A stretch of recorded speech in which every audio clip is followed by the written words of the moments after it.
Hello viewers, কেমন আছেন সবাই? পুষ্পা 2 দ্য রুল, যেটা কিনা 5 ডিসেম্বর মুক্তি পাওয়ার কথা ছিল, বাট এখন যে সিচুয়েশন ক্রিয়েট করতেছে মুভির মেকার, সেটার কারণে মুভি রিলিজ পোস্টপন্ড হয়ে যেতেও পারে। কারণ মুভিটির যে ব্যাকগ্রাউন্ড মিউজিক, সেই ব্যাকগ্রাউন্ড মিউজিক সর্বোচ্চ ভালো করবার লক্ষ্যে মুভিটির মেকার সুকুমার রায়, যে কিনা 4টি বিজিএম ডিরেক্টরের দায়িত্বে দিয়েছিল 4টি ভাগ করে, আর কমপ্লিটও করে দিয়েছিল ওই 4টি বিজিএম ডিরেক্টর।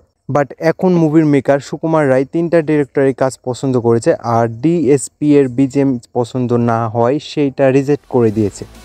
আর এখন আবার মেবি ওই সেকেন্ড হাফের কাজ অন্য একজন বিজিএম আর্টিস্ট ডিরেক্টরকে দিয়ে করাতে যাচ্ছে। That's why movie release postpone হয়ে যেতেও পারে, কেননা মুভি রিলিজ হতে আর মাত্র 6 দিন বাকি রয়েছে। আবার 2 দিন আগে আল্লু অর্জুন তার নিজের প্রোফাইল থেকে একটি পোস্ট শেয়ার করে, last day last shoot of Pushpa, 5 year journey of Pushpa complete, এবং সর্বশেষে হোয়াট এ জার্নি লিখে ব্ল্যাক লাভ স্টিকার দিয়ে দেয়। তো 2 দিন আগে যদি মুভির লাস্ট শুট শেষ করে থাকে, তাহলে এই 2 দিনের মধ্যে এডিটিং কমপ্লিট করতে পারবে কি? কারণ 30 নভেম্বর থেকে প্রি মার্কেট বুকিং স্টার্ট হয়ে যাওয়ার কথা।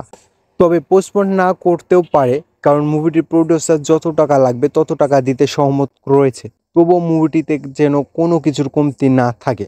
দ্যাটস ওয়াই মুভি রিলিজের 1 সপ্তাহ আগে মুভিটির বিজিএম রিজেক্ট করে নতুনভাবে বিজিএম কার্যক্রম চলছে।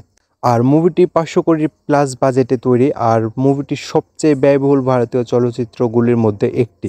পুষ্পা 2 দ্য রুল মুভিটি 5 December standard 3D IMAX 4DX D box এবং PVR আইস ফরম্যাটে বিশ্বব্যাপী প্রকাশিত হতে যাচ্ছে।